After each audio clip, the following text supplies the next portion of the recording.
vai fazer? Não sei. A gente vai fazer bolinho de chuva. Eba!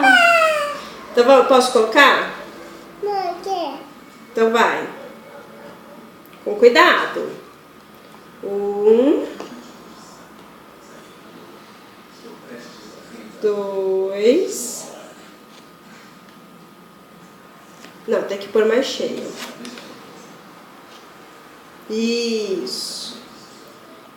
3. Tá bom, né? Porque é só uma receita. Aqui é a mesma coisa, tá bom, Isis? Vai lá. O que é esse aqui? Não sei. É o açúcar. Açúcar. Isso. Com cuidado. 1,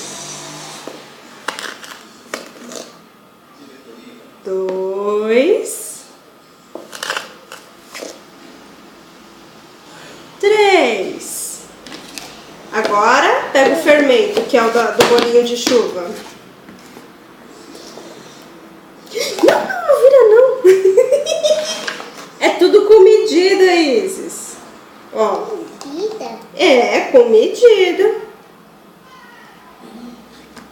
Aí agora você mexe. Tá bom. Devagar, tá? E a mamãe vai colocar o leite, 0 lactose. Porque a Isis é intolerante, né, meu amor?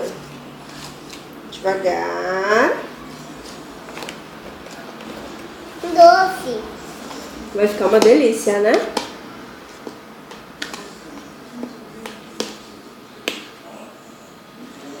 Mexe bem. Mexe. Mexe. Ó, vamos fazer assim, ó. Agora mexe aqui, ó. Tá vendo quanta farinha tem aqui? Tem que misturar tudo.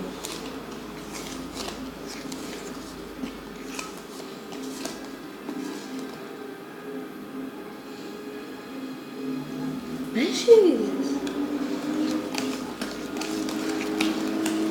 Mas mexe um pouco rápido. Não, tem que mexer devagar.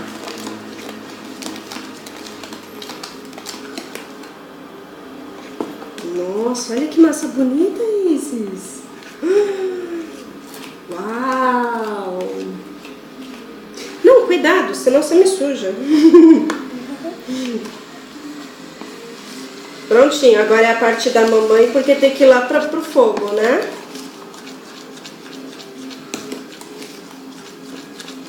Dá tchau pra todo mundo. Tchau. Manda um bate.